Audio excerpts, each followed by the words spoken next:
mabasa? 2 Corinthians 13, ay first rather. 1 Corinthians 13. So, pwede siguro sa Tagalog.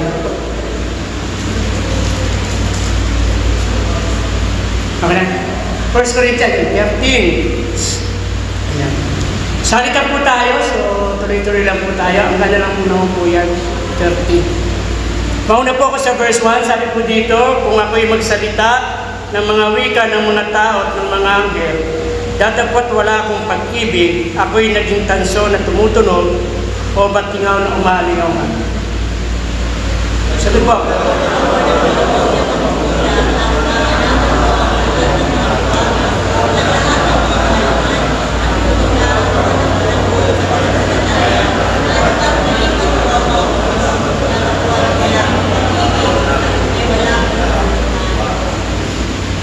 Verse 3, at kung ipagkaloob ko ang lahat ng aking mga tinatangkilik upang ipakain sa mga dukha at kung ibigay ko ang aking katawan upang sunugin datapat wala akong pag-ibig ay walang pakikinabangan sa akin.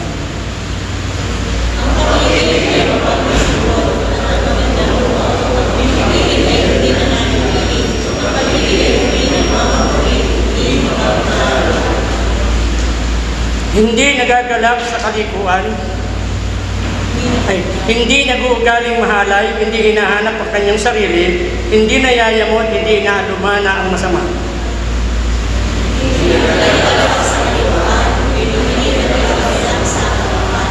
Lahat ay binabata, lahat ay pinaniniwalaan, lahat ay inaasahan, lahat ay tinitiis. Ang pag-ibig ay hindi nagkukulang na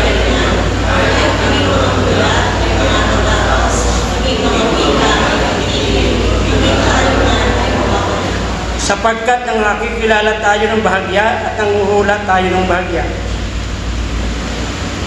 Verse 10.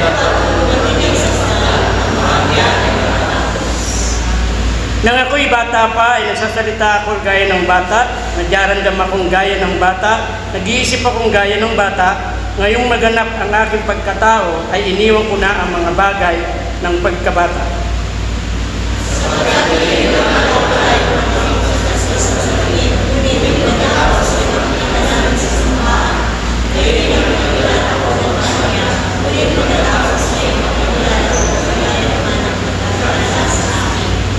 Verse 13, datapot ngayon nananatili ang tatlong ito, ang pananampalataya, ang pag-asa, at ang pag-ibig. Ngunit ang pinakadakila sa mga ito ay ang pag-ibig. Tayo po mananalo. Dakilang Diyos Ama na makapangyarihan sa lahat, patuloy ko pa natin pinupuri, pinasasalamatan sa oras na ito. Dakilang Diyos, salamat sa mga salita po ninyo na aming pong nabasa at pagpupulay-bulayan. Tunay Ama na ito po'y maging pagpapala, maging hamon Panginoon sa amin. At higit sa lahat Panginoon, patuloy po na ito ay managana sa amin pong lahat. Dakilang Diyos, patawad po, even Panginoon, sa aming mga pagkukulang, sa aming pong mga nagagawang kasalanan, sa isip man, salita at sa gawa. At sa oras nito, Panginoon, muli, pangunahan niyo po ang iyong paglingkod. Kayo po ako ng karunungan sa pagtuturo. Wala po akong magagawa, Panginoon, maliban po na ikaw ay sa mga po sa akin. At muli niyo, Panginoon, buksan ang puso't isipan ng bawat isa sa pagtanggap ng iyong mga salita. Salamat po, O Diyos. Ito aming dalangin sa pangalan ng Panginoong Jesus. Amen. Sige po, tayong lahat po ay makakapuna. Ayan. So, kung alam po natin, ang 1 Corinthians 13 po ay yan po ang tinatawag po na love chapter. Ano po? Yan po yung minsan ginagamit pag may nagpapakasal ng mga Kristiyano. Ano po? Ngayon po tingnan natin, ito po ay pinamagatan ko pong spiritual mature Christians motivated by love. So, ang paglago po ng isang Kristiyano, yung pagiging mature, alam niyo po, matindi yung sinabi dito, hindi lang basta mature, kundi spiritual. Spiritual, mature Christian, motivated by love. So, sabi po rito, 1 Corinthians 13 is so-called hymn to love was for prescription for solving the sickness in the church body in Corinth. The believers had spiritual gifts, but they had lacked spiritual graces and needed to be reminded why love is so important in the Christian life. Without love, we can do nothing. Pag sinabi po kasi yung tinatawag po na pagiging mature at spiritual na Kristiyano, we need yung tinatawag po na pag-ibig. Kasi po kung walang pag-ibig, hindi ho natin magagawa ng tama o maayos ang gawain po ng Panginoon. At para ikaw ay maging mature na Kristiyano, katulad nga nung sinabi po sa verse 13 ni Apostol Pablo, sabi niya dito, "When I was a child, I spake like a child, I understood like a child, I thought as a child, but when I became a man, I put away childish things." So, ang isang Kristiyano po, kinakailangang mag-mature. Amen? Ang isang Kristiyano po, dapat to mas nakikita sa kanya yung tinatawag po na spiritual na kalagayan o mature na kalagayan. Kasi po maraming Kristiyano ngayon, parang bata. Bakit ko po nasabi? Kasi po may mga Kristiyano po ngayon, pag hindi nila gusto yung pangangaral ng salita ng Diyos o yung salita ng Diyos mismo, ay yung lagi ko sinasabi na madali pong ma-offend. At minsan, akala niya yung mensahe ng salita ng Diyos ay siya ang pinatatamaan. Alam niyo po, sabi ko nga po, wala pong pastor na gagawa ng mensahe sa isang tama. Amen? Kung nagkataon po sa salita ng Diyos, tinamaan ka, unang-una, magpasalamat ka. Amen? Ibig sabihin, may pakiramdam ka pa. Ano po? At hindi ka na kailangan kumain ng munggo. Ano ba? Kasi kasabihan daw, pag manhid, ano kakanin? Munggo. Kaya paano pa po natin malalaman ang isang Kristiyano ay bata at hindi po mature Christian? Number one, sabi ho rito, he was spake like a child. Paano po kung magsalita yung bata? Ha? Ang bata po kung magsalita yan, careless. Pag sinabi yung careless, wala po siyang pakialam. Sasabihin niya kung ano yung gusto niyang sabihin. At mahirap po sa Kristiyano na meron tayong, sabi ko nga, sakit na appendicitis. Ano po ba yung appendicitis? Laging na-o-offend. Marami hong mga Kristiyano na hanggang ngayon, sa tagal na po ng pagiging Kristiyano, ay madali pa din ma-offend.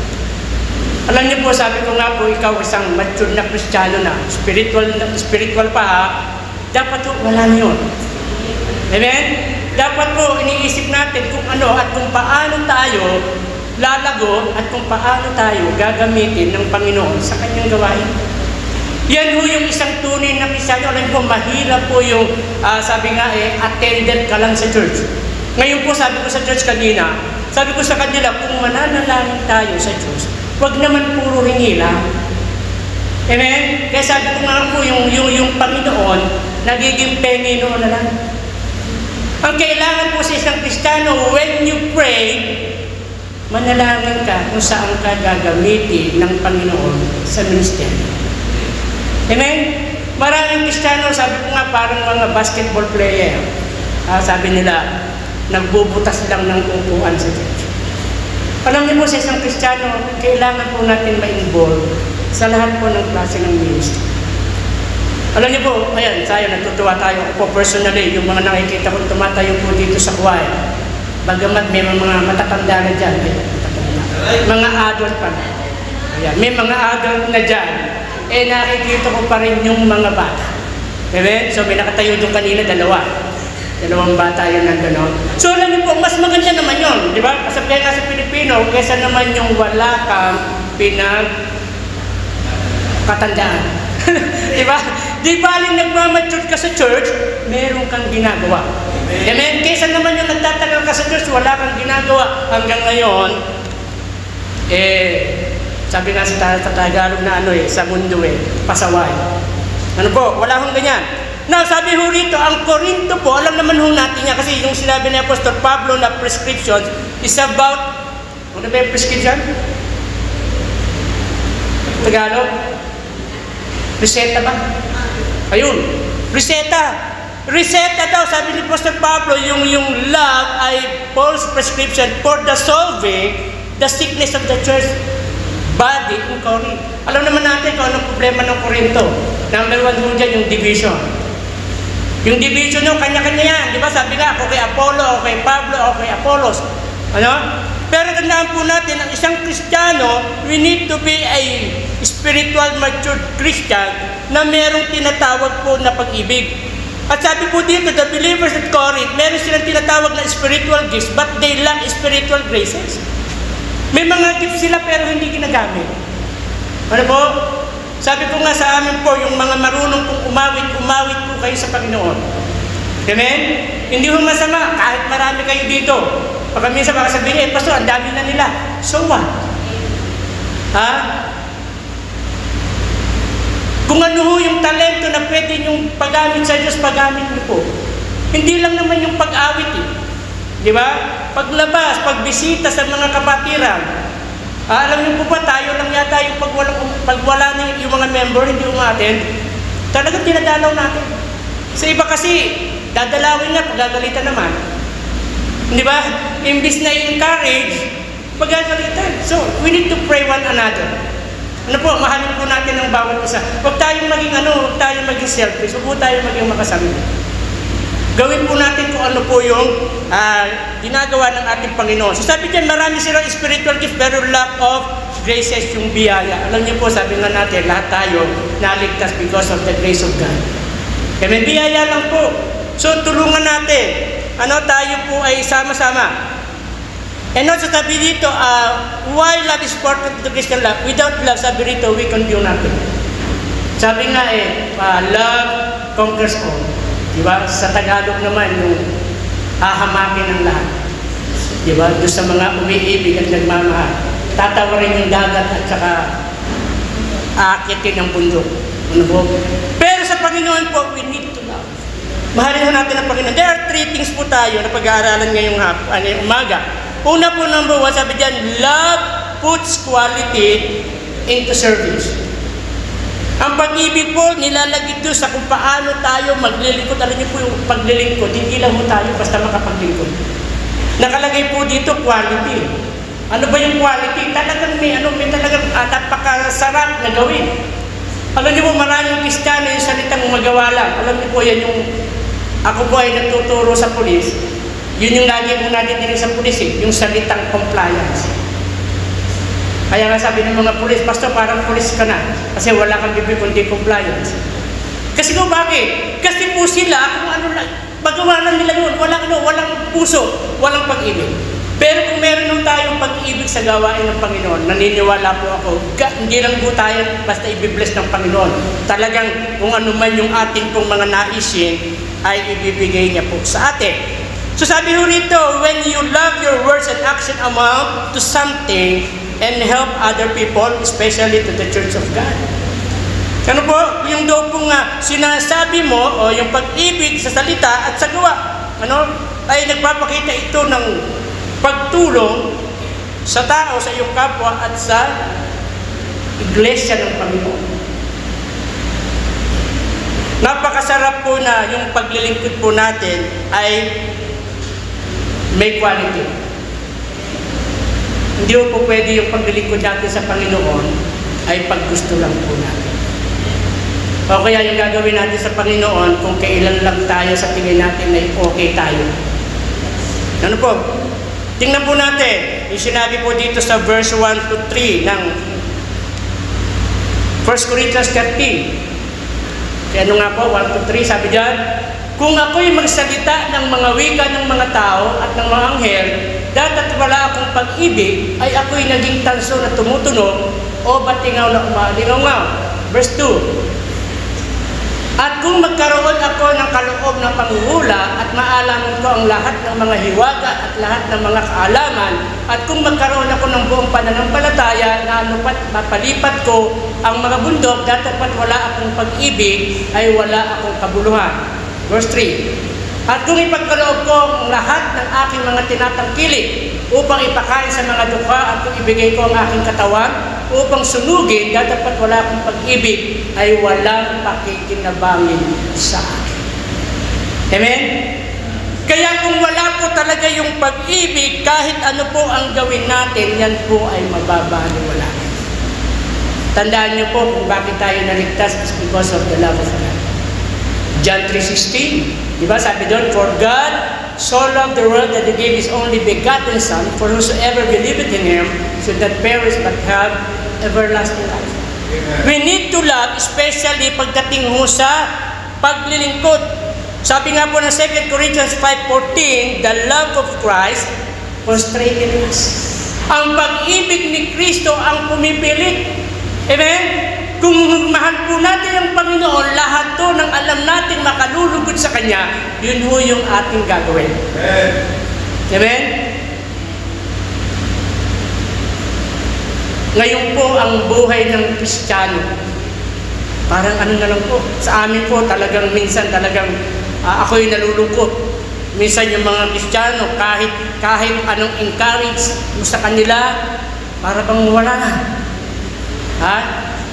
Yan o, minsan ay oo lang, pero pagdating ng linggo, alaring. Sabi ko, bakit? Kasi wala na yung pag-ibig.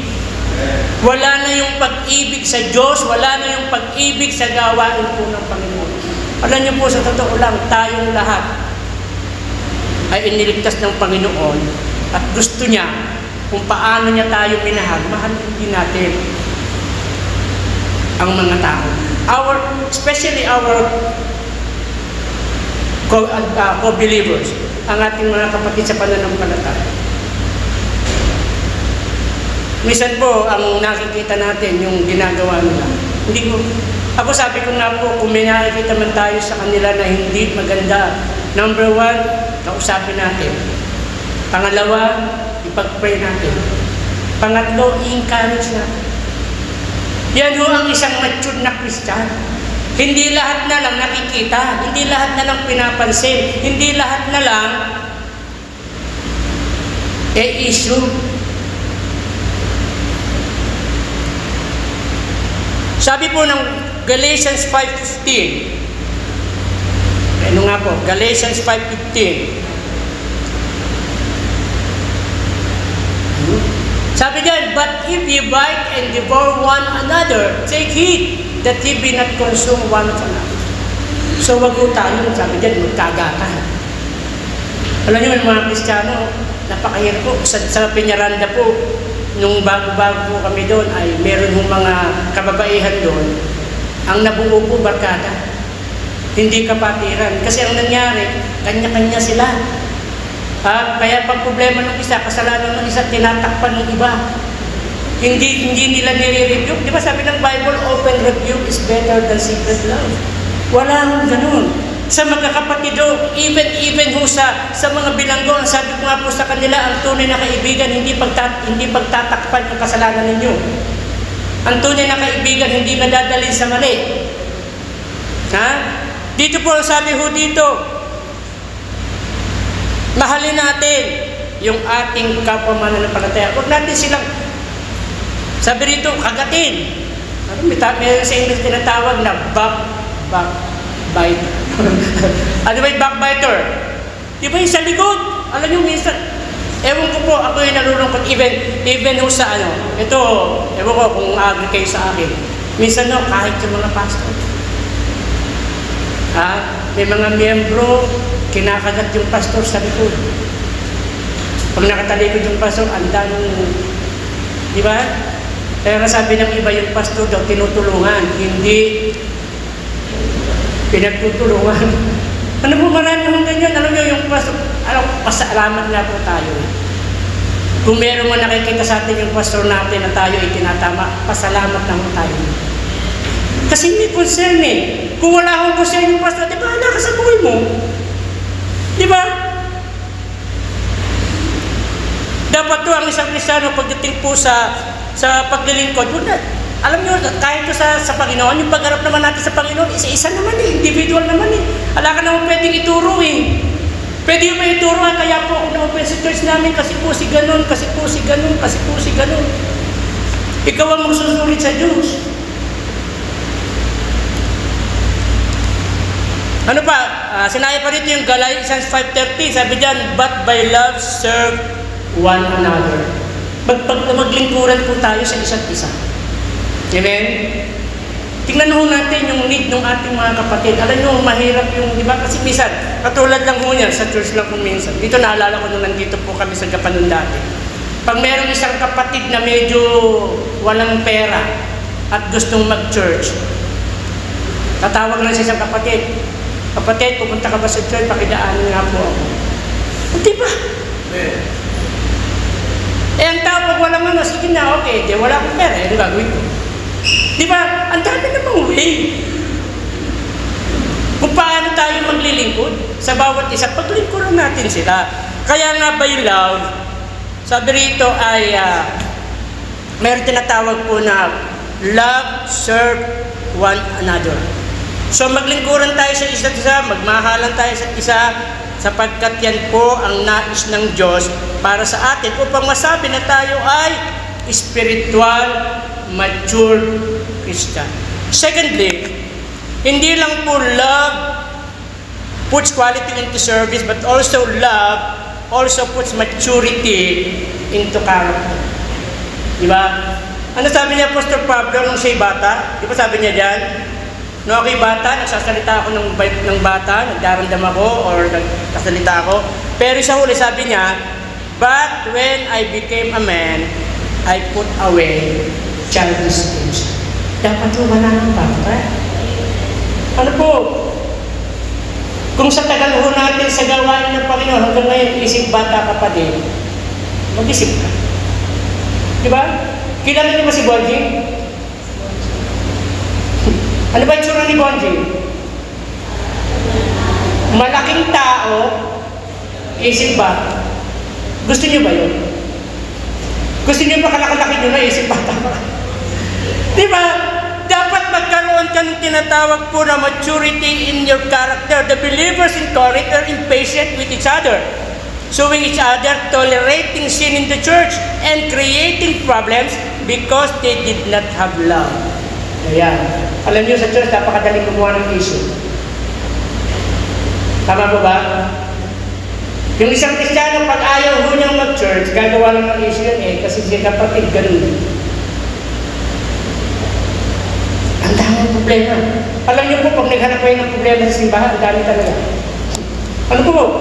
Imbis na problema ang hanapin natin kung paano tayo makapaglilingkod ng tama sa Diyos. Even yung kasalanan. Sabi ko nga, ang kasalanan po, hindi lang po yan known sin. Diba? Ano ba sabi ng James 4:17? Sa lahat na nakakaalam ng mabuti at hindi ginagawa, ito ay kasalanan sa atin. Kung meron tayong kapatid na nakikita dating namumuhay sa kasalanan, walang masama na kausapin natin sila. Naalala ko yung salita ng Tagalog daw, yung daw sakit ng kalingkingan. Sabi, daman ng buong katawan. Alam niyo po, kahit isang Kristiyano lang ang problema ng simbahan, apektado po ang lahat. Huwag ho natin, sabi rito, huwag ho natin i-tolerate yung kasalanan sa Diyos. Kahit gumagawa ng kasalanan, okay lang. Nung araw, natatandaan ko, nag-i-issue din yan sa pastor nung araw. So, kung makaka-relate si Ma'am nung araw, pag yung mga membro, medyo giver-giver, pag kahit may kasalanan, hindi papansinin, pwede ho ba? Kaya malaki siyang magbigay, kaya hindi. Kung may kasalanan siya, dapat i-rebuke siya. Amen? Sa atin po, hindi naman natin sinasabi, pero maganda ho yung talagang ginagawa natin kung ano yung kalooban po ng Diyos. Kasi doon ka nagmamature.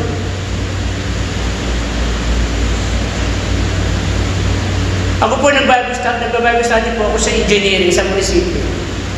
Sabi ng engineer doon, yung pagdating sa pag-inom ba. Kasi sabi ko dati noon, may mga na-Bible study kami. Pagkatapos ng Bible study namin, nagiinom mo. Pinanong sa akin, pwede raw ba yun habang nagiinom mo ng Bible study? Hindi ko lang masabi ba? Engineer ka pa naman. Di ba? Kasi ho, akala nung iba, dahil nasa Panginoon ka, sa tagay mo naglilingkod ka sa Panginoon, pero yung buhay mo, andun pa rin sa mundo. Ano sabi ng 1 John 5, up to 15 hanggang 16? Di ba sabi doon, love not the world, and the things that is in the world. Ano ba sabi? Aba, ano yun? Yung lust of the eyes? Ayun. Huwag ninyong ibigin ng sanlibutan, yung mga bagay ng sanlibutan. Kung ang sino man ay umibig sa sanlibutan, ay wala sa kanya ang pag-ibig ng Ama. 16. Sapagkat ang lahat na nangyayari sa sanlibutan, ayun, ang masamang pita ng laman, ang masamang pita ng mga mata, at ang kapalaluan sa buhay ay hindi mula sa Ama, kundi sa sanlibutan. Alam niyo po ba si Dimas? Sino kakilala kay Dimas? Kilala niyo mo si Dimas?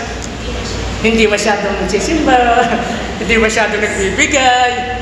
Si Dimas po ay co-worker ni Pablo na iniwan siya dahil inibig niya ang sanlibutan. Amen? Hindi mo tayo pwedeng maglingkod sa dalawang Panginoon. Pag Kristiyano ka, dapat talaga mabago ang buhay mo. Amen. Wala namang instant. Unti-unti. Importante, meron kang desire. Panginoon, baguhin mo ako. Amen. Ha?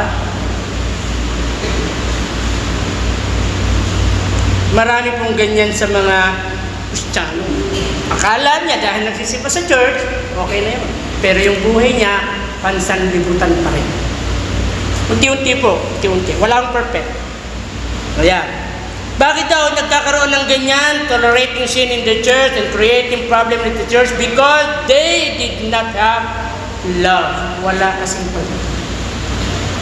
Di ba may kanta sa Tagalog yung pag-ibig lang ang susi ng lahat? Ewan ko ba kung natin nagdala yung kanta na yun, di ba? Pag-ibig lang ang susi ng lahat. Alam niyo po, talagang walang pag-ibig. Tama po yung sinabi dito, we can do nothing without love. Kaya bilang matured, we need love. 1 Corinthians 14:20, sabi dito, be not children in understanding, and understanding be man. Di ba? Yung pag-unawa. Sabi niya, wag na tayo mag-isip bata. Ang hirap po ng isip bata, di ba? Unawain mo, iintindihin mo, isusubo mo lahat kung ano yung gusto niya. Sabi ko nga sa inyo, ang hirap. Katulad nga ni Bonjing, napakalaking tao, lahat sasabihin, lahat, di ba? Oh. Idadabog pa yun, sumasalampakpak, lumangal-ngal. Sige, makakita ka ng ganong kalaking tao, kita mo nagkakasat sa simento, nakakatuwa ba? Di ba?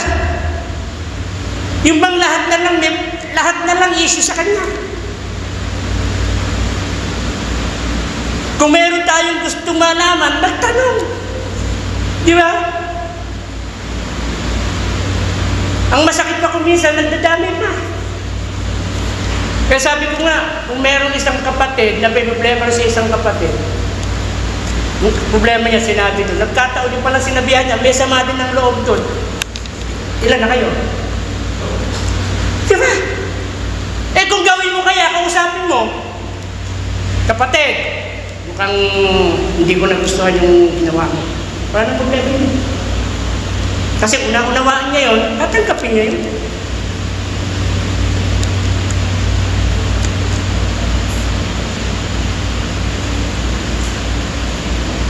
Sabi ho rito, pagdating ho sa maturity into character, kasi ito po, lagi po itong pag-usapan kasi. Kasi pagdating sa love, number 1, you need to love and protect your church. Mahalin niyo po, protektahan niyo po. Yung nagsasabi against po dito, dapat kaya niyo ipagtanggol. Yung gawain. Alam niyo, ganyan naman, ang mga tao naman talaga, ganyan. Diba? Kung ano rin nakikita. Ano ba ang church? Alam naman natin, pag sinabi yung church kasi, di ba, alam natin, bibili natin, pinabibilangan natin. Ano? Ang church po, mga ano yan, mga mananampalataya, mga Kristiyano po. You need to protect your kapatid mo sa pananampalataya. Kung hindi tayo mismo din ang sisira, gano'n naman talaga sa church yan. Kaya nga si pastor, galit-galit dyan. Wala akong gano'n. Pag may nagsabi sa inyo, siyempre po, tao lang po yan. nagkakamali, ganun. Protektahan natin kasi sabi ko nga sa inyo, yung kasiraan ng isa, kasiraan natin lahat. We need to protect. Sabi nga dito yung sinabi natin kanina, di ba, yung magkagatan. And then may sinabi pa rito sa Psalms 133 verse 1. Di ba, napakasaya daw na ang lahat ay nananahan at nagkakaisa. Dwell together in unity. Masarap po yung may pagkakaisa sa church. Amen? Mas magiging smooth po ang gawain. Mahirap po yung kanya-kanya. Ha? Sabi ko nga, merong term na ginagamit, yung holier than thou attitude. Yung bang parang mas magaling ka sa iba. Wala akong magaling. Lahat po tayo, biyaya lang ng Diyos. Ano po? Kung ano yung magagawa natin, gawin natin. Sabi ko, love and protect your church. Yun, inulit yung sa Galatians kanina, di ba? Don't bite one another or devour one another. Pangalawa, sabi dito, love and protect your pastor. Saan ba galing ang pastor? Jeremiah 3:15. Pakilagay nga po. Saan galing ang pastor? Jeremiah 3:15. Masabi dyan, and I will give you pastors according to my heart, which shall feed you with knowledge and understanding. Amen? Ang pastor pala ay galing sa puso ng Diyos. Amen? May naalala akong naka-post sa Facebook galit na galit yung pastor. Diba? Ang dami yung sinasabi, lumapit ka sa pastor, ganito, ganyan. Diba? Para maging maayos ka, ganun. Love your pastor. Diba? Hindi naman sa yung siyempre yung condition ng pastor natin ngayon. Diba? Siyempre hindi naman siya ganyan dati. Alam naman natin yan. Diba? Siyempre minsan may nagsasabi talaga minsan hindi maganda sa pandinig ng iba. Pero siguro tayo naman protekta. Diba? Saka mahalin kasi galing niya sa puso ng Diyos eh. Kaya minsan yung nakakalungkot lang yung pastor kalaban ng member. Pwede mo pa maging kalaban ng member yung pastor. Ang dami nakikita sa pastor. Isa lang tanong mo, wala ka ba akong kasalanan? Di ba ako nagkakasala? Marami ng trabaho ang pastor. Sabi ko nga, kung meron kang 50 na membro sa church, paano i-handle ng pastor yan? Iba-iba ugali niyan. Akala lang ng iba madaling magpastor. Ano po? Hindi mo madaling magpastor. Mahalin natin yung pastor natin. Yun ang kailangan ko ng church. Pag ikaw ay mature ng Kristiyano, hindi na issue sa iyo yung mong pastor. Kung may nakikita kang minsan mali, pag-pray mo. Kaysa i-condemn mo, kaysa i-course mo. Pag-pray mo. Hebrews 13:7. Ano sabi doon? Hebrews 13:7. Remember them which have the rule over you, who have spoken unto you the word of God, which faith follow, considering the end of their conversation. Sabi diyan, remember, alalahanin, yung nagmiminuno sa'yo. Sino yan na nagpapakain sa'yo o sasalita sa'yo ng salita ng Diyos? Yan yung pastor natin. Kailan ba natin inaalala ang pastor? Sabi ng iba, palalaman mo naman yung pastor pag birthday niya. Ba't puro birthday lang? Alam niyo po yung pastor hindi magsasalita yan. Ano po? Dapat ikaw na member ng simbahan, dapat sensitive ka dyan. Di ba? Baka yung pastor mo, hindi na kumakain. Di ba? Dapat alam mo yan. Kasi yung lagi sinasabi, pag sinabi ng remember, sabihin ng mga tao, lalahanin mo yung pastor pag birthday niya. Pag ganito, di ba? Naalala ko pa ng araw yung mga binibigay na encouragement ng mga pastor dati. Sa isang mga member, sabi niya, kung kumakain ka ng ganito, magtabi ka man lang sa pastor mo. Diba? Pag kumakain ka ng 3 mansanas, magtabi mo yung isa, kay pastor yan. Diba? Yung mga gano'n, naalala ko nung araw yun eh. Laging inaalala yung pastor eh. Paano paalalahanin yung pastor? Yes, yate, kalagayan ng ating pastor. Dapat pinapanalangin man lang natin. Diba? Wala naman ang imposible sa Panginoon eh. Meron ba? Diba? Minsan hindi nga lang din daw po yung pastor lang eh. Even yung pamilya ng pastor. Nung araw, ito, issue din to. Yung mga daw asawa ng pastor. Excuse me, ma'am.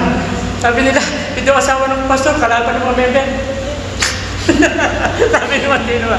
Diba? Nung araw, ano yan? Issue talaga nung araw yan. Tanong, alam naman naman yan eh. Pero hindi eh. Kung gaano mo binahalin yung pastor mo, mahalin mo yung pamilya ng pastor mo. Yung asawa, yung mga anak. Ha? Alalahanin nyo, birthday. Oo, kapisado ko yung pasikil lamang eh. Magmula yun sa anniversary. Diba? April 6, anniversary nila, wedding anniversary. April 26, birthday ni Pastor. October 10, birthday ni Ma'am. September 7, birthday ni Ruth. July 23, birthday ni Paul. Alam ko yun. Ha? Yun lang. Ay, December 24, ka-birthday ko yun. Ayan. So yung ganun, dapat alam niyo yung mga birthday. Ano naman eh, something, alam niyo naman yun. Kasiyahan na lang po ng pamilya ng pastor yung maalala. Eh, naalala nga kayo pag birthday nyo, tapos pag birthday nila, hindi. Ha? Alalahanan natin. Ano ba? 17. Hebrews 13:17. Ano naman sabi dyan? Basa. Ayun! Obey them that have the rule over you. Sino na naman yan? The pastor. And submit yourselves, for they watch for your souls, as they that much give account, that they may be do with joy, and not with grief. For that is unprofitable for you. So, hindi daw pakinabang sa inyo. Sumunod, magpasako. Why? For they watch for your souls. Sabi nga po yung mga Kristiyano natutulog na, yung pastor nag-pray pa, name them one by one. Di ba parang kanta yun ah? Di ba? Name them one by one. Ganyan! Isa-isa! Sabi nga sa inyo, kung may 50, alam niyo yung problema ng member, problema din ng pastor yun. Paano tutulong? Paano tutulungan? Sa paanong paraan? Ang pastor gagawin ng lahat para sa member. Pero yung member, minsan kalaban pa ang pastor. Sabi diyan, we need to love and protect your pastor. And then sabi rito, love and protect your ministry. Anong ministry meron ka? Kasi ginamit dito yung gift sa Romans chapter 12. Tingnan nga. Romans chapter 12, 4-9. Tagalog na ito. Ayun. Sapagkat kung paano sa isang katawan ay mayroon tayong maraming mga sangkap, at ang lahat ng mga sangkap ay hindi pareho ang gawain, ay gayon din tayo na marami ay isang katawan kay Kristo, at ang mga sangkap na sama-sama sa isa't isa. At yamang may mga kaloob na nagkakaiba-iba ayon sa biyaya na ibinigay sa atin, kung hula ay manghula tayo ayon sa kasukatan ng ating pananampalataya. At kung ministeryo ay gamitin natin ang ating sarili sa ating ministeryo, o ang nagtuturo ay sa kanyang pagtuturo, o ang umaaral ay sa kanyang pag-aaral, ang namimigay ay magbigay ng may magandang loob, ang nagpupuno ay magsikap, ang nahabag ay magsaya. Ayan, verse 9, ang pag-ibig ay maging walang pagpapaimbabaw. Kauputan ninyo ang masama, makisanib kayo sa mabuti. Ayan. So, anong ministry meron ka? Anong gifts meron ka? Ha? Gawin mo yung lahat. Yan ay para sa kapurihan ng Diyos. Hindi sa atin, hindi sa pastor. Hindi ko tayo gumagawa para sa pastor. Gumagawa ko tayo para sa Panginoon. Anong ministry meron ka sa church? Mahalin mo yung ministry binigay sa'yo, protektahan mo. Gawin mo kung ano yung kaya mo. Yan o yung isang tunay na mature na Kristiyano. May tinatawag na pagmamahal. Whatever qualities you may have, they are nothing without love. Kahit ano pang meron ka, kung sabihin magaling kang kumanta, kung wala kang pag-ibig, wala na. Mahalin po natin yung ministry na binigay po sa atin.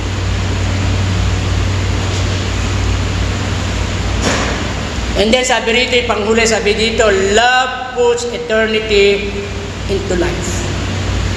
Love lasts, and what love does will last. Love is the greatest things we do because God is love. Amen? Kaya nga, yung sinabi rito, spiritual mature Christian motivated by love. Para tayo maging spiritual, maging mature na Kristiyano, kailangan meron talagang pag-ibig. Amen? Kung walang pag-ibig, wala akong talaga. Paghihiwa-hiwalay mo tayo pag gano'n. Ha? At ang isang Kristiyano, tandaan po natin, kailangan meron siyang isang tahan. Talaga, alam nyo, meron tinatawag yung ano? Tawag dito? Church hopping. Alam niyo po ba yung ibig sabihin ng church hopping? Yung palundag-lundag, parang palaka. O kaya titaklo, sabi nila. Mahalin mo yung church na kinabibilangan mo. Siyempre, kung ikaw ay member ng church, siyempre, alam naman natin yan. Paano ka ba magiging member ng church? Kaya nga, siyempre, mabaptize ka sa church. Amen? Ngayon yung maraming Kristiyano, ewan ko ito, sa Peñaranda po, experience ko po ito. Ang daming naging Kristiyano kuno, na naging Kristiyano sa ibang bansa, ayaw magpa-member ng church. Ayaw magpa-baptize. Sabi ko, bakit? Kaya sabi ko nga sa kanila, kung sakali yung bang babapautismohan kayo dito sa church, mawawala mo may kaligtasan nyo. Di ba? Ang hirap po nun yung wala kang identity na maayos, di ba? O, pag sinabi sa ka-member, ano sagot mo? Ano sabihin mo sa Saudi? O, dito ka Saudi. Di ba marami hong ganun eh, yung mga tawag nila, brethren.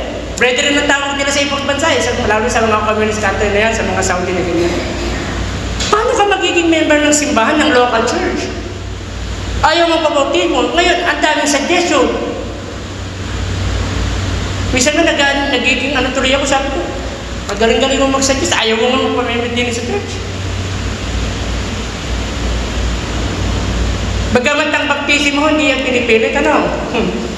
Kung alam mong ikaw ay naligtas, kung saan ka lumalago spiritually, walang problema. Hindi ba? Hindi yung, katulad nga na, pag tinanong ka sa kamendo, ano gagawin? Ano sasabihin mo? Maganda ho yung meron kang identity. Member po ako ng Great Shepherd sa Japan. Diba? Ako minsan pag tinatanong ganun, sabi niya, saan galing yung authority mo? Sabi ko, doon, una-una sa Panginoon, pangalawa po, doon sa church na pinanggalingan ko sa Japan. Kaya nga sa church, tayo ko sinasabi, pag may invitation, talagang hindi pwedeng hindi pupunta, lalo na kung kaya naman. Diba? Pero pag hindi kaya, pwede naman akong mag-refuse, di ba? Kasi hindi mo pwedeng talikuran. Totoo lang, mamahalin mo pa nga. Kasi siyempre, dito ka natuto, dito ka na-nourish ng salita ng Diyos, dito ka lumago. Masama ba na maging member ka ng isang local church? Tandaan niyo ho, isa ho yan sa tinatawag po na ordinances ng Panginoon, di ba? Ano yung unang ordinances niya? Baptism and the Lord Supper. Ano pa? Misa po, isang issue po sa church, yung giving. Bakit ito ba nagiging issue sa church yung giving? O ayaw mo lang magbigay? Tandaan mo, sabi ng Bible, giving is blessing. Diba? Hindi ho kawalan yan. Tingnan nyo yung laging wala, yun ho yung di mga nagbibigay. Diba sabi nga na ila, yung illustration ba sa gripo? Diba yung sa gripo tsaka sa timba? Pag daw yung timba, nakabukas yung gripo, Yung tubig, tatapon lang eh. Pero yung timba, hindi nababawasan. Subukan patayin yung gripo at sumalo ka ng sumalo, may matitira ba? Ganun din mo sa giving. Habang nagbibigay ka, ang Diyos nagbibigay sa'yo. Akala ko kasi nung iba kawalan yung pagbibigay.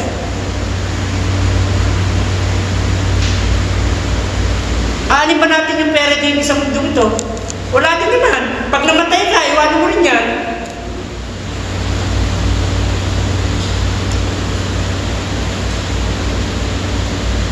Sa isang mature na Kristiyano, hindi rin yung issue yung giving. Ano ba? Hindi issue yan. May sinabi ko nila sa baptism, hindi issue yan. Kasama yan sa buhay natin bilang isang Kristiyano. Kahit naman sa simbahan, sige o, meron yung mga simbahan na walang pagbibigay. Meron po ba? Meron pa kayo wala? Wala. Lahat na simbahan meron. Bakit? Para huya sa maintenance po ng church. Kami ho, yung kuryente namin ngayon, inabot ng 3,000. Sabi ko, bakit? Ref lang naman yung malaki na namin. Wala naman kaming aircon. Kasi continuous doon. Ha? Sabi ko, bakit kalaki? 3,000. Minsan, ang ref naman din naman, tubig. Kaya kami sabi ko, sa totoo lang yung ref muna yun, galing Kero din. Doon ko pa yung kinuha sa San Donato, sa Nieves. Nalubog pa yun ng bahay. Siguro, binayaran ko sa libo. Bakit di ko alam kung magkano nagastos ko. So sabi ho rito, kung ikaw ay mature Christian, wala na hong issue. At sabi rito, yung pag-ibig na yan, naglalasto yan habang panahon mo yan. Hindi ho yan nagmamaliw. Ang Panginoon, ganoon, di ba? Ang Panginoon naman natin hanggang ngayon, mahal pa rin tayo eh. Kasi kung hindi na tayo mahal ng Panginoon, baka wala na tayo sa mundong ito. Ha? Kaya sabi ho rito sa 1 John 4:8, He that loveth not, knoweth not God, for God is love. Yung hindi raw nagmamahal, hindi nakakakilala sa Diyos. Bakit? Because God is love. Ayun, yung John 3:16, isang sa familiar verse, alam natin yan. Sabi dyan, For God so loved the world that He gave His only begotten Son, for whosoever believeth in Him should not perish, but have everlasting life. So lahat daw tayo, pag-ibig lang. Kung walang pag-ibig, wala ho. Hindi ho tayo magiging matured, hindi ho tayo magiging spiritual, kung wala tayong pag-ibig sa gawain ng Panginoon o sa Panginoon mismo. Kami po mga pastor, instrumento lang po kami. Ano po? Hindi ho namin pag-aari ang church. Yung iba kasi may mga ganun eh. Ako lagi kami sa nire-review ko ng mga pastor. Sabi ko, hindi mo church yun. Sige ba kayo sabi na, church ko, member ko. Hindi mo member yun, member ni Lord yun. Di ba? Minsan yung mga pastor, nag-ano rin sila. Hindi, yung minsan ko kasi, nag-attend ako ng conference, tinanong ko isang Amerikano. Tatagal ko na lang ha? Parang ang tanong ko, sabi ko, paano ba pwedeng sabihin ng isang pastor na church ko o member ko? Hindi naman yata ako sinagot eh. Parang nahirapan sa tanong ko eh. Diba? May sumagot na isa. Sabi niya, pwede mong sabihin church ko o member ko for concern. Parang gano'n eh. Kung may concern ka, pwede mo. Pero yung sasabihin mong church ko o member ko para lang i-own, iba yun. Di ba kasi minsan may gano'n, di ba sinabi mo, church ko, member ko, para bang yung member, yung church, parang wala nang ano sa sarili niya, parang wala nang, di ba?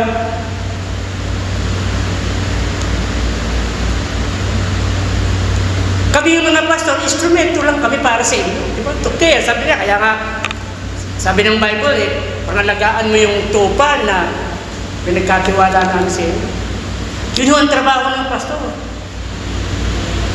Yung iba kasi akala nila, ito po, nalulungkot din ako minsan, para bang, sabi nila ba, yung parang yung pastor, pera-pera na kasi. Sabi ko, may ganun ba? Pero kung natin, grupo pa ng mga pastor, ABC lang pinag-uusapan. Sabi sa akin, ano ba pastor yung ABC? Attendance, building, cash. Yun lang ang pinag-uusapan. Hindi nga tinitingnan yung mga misyonary, ano ba problema nyo sa simbahan ninyo? May maitutulong ba kami? Hindi, sila-sila. O yung church namin ganito, o may Bible study kami doon. Saan-saan, napakalayo-layo. Sabi ko, wala naman tao sa lugar nyo. At nakarating pa kayong napakalayong lugar.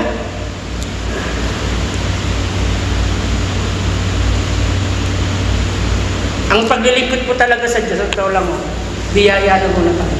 Wala po tayo. Kung tayo man po, meron tayong mga ministries sa church, salamat na tayo. Ano? Pero hindi po natin yung pwede ipagyaman. Ano po? Kung nagagawa mo man yan, grace lang naman siya. Walang magaling. Di ba sabi nga ng Bible, walang matuwid, wala kahit isa. Kaya bilang, sabi ko rito, para tayo maging spiritual mature Christians, kailangan natin ng pag-ibig. Ano po? Huwag lang yung pag-ibig kasi, iba kasi pag-ibig, parang sa opposite lang yata eh. Diba? Lalo yung mga kabataan, nakadinig lang ng pag-ibig, iba na nasa isip. Ha? Diba meron tinatawag na agape love? Ano ba yung agape love? The love of God. Diba? Philia. Ano philia ba? Love of brethren. And then yung isa, yung eros love. Yun yung sa ano? Sa opposites. Diba? Eh kadalasan puro dun sa opposite na lang nasa isip. Mga bata ngayon, nakadinig lang ng pag-ibig eh. Mahalin mo muna yung magulang mo. Ha? Bago boyfriend mo o girlfriend mo. Ha? Okay, so sabi po dyan, yan lang po. May isang quote po si D.L. Moody. Ayan, isa po yan sa ano, no? Sabi po rito, God hates the greatest thing or the great things in which love is not motivate power. Motive power rather. But He delights in the little things that are prompted by feeling of love. Kaya sabi ko sa una pa lang, without love, we can do nothing. Sabi ko ng pastor, parang iba yun ah. Ano ba yung sa first ano, without love? Without faith. Sa Hebrews, di ba? Without faith, we can do nothing. Tama ba faith ba? Kaya 15. Without me, rather, ang Panginoon, di ba? Yun na nakita ko din. May nagtanong sa akin, basta parang iba yata yung sinabi mo.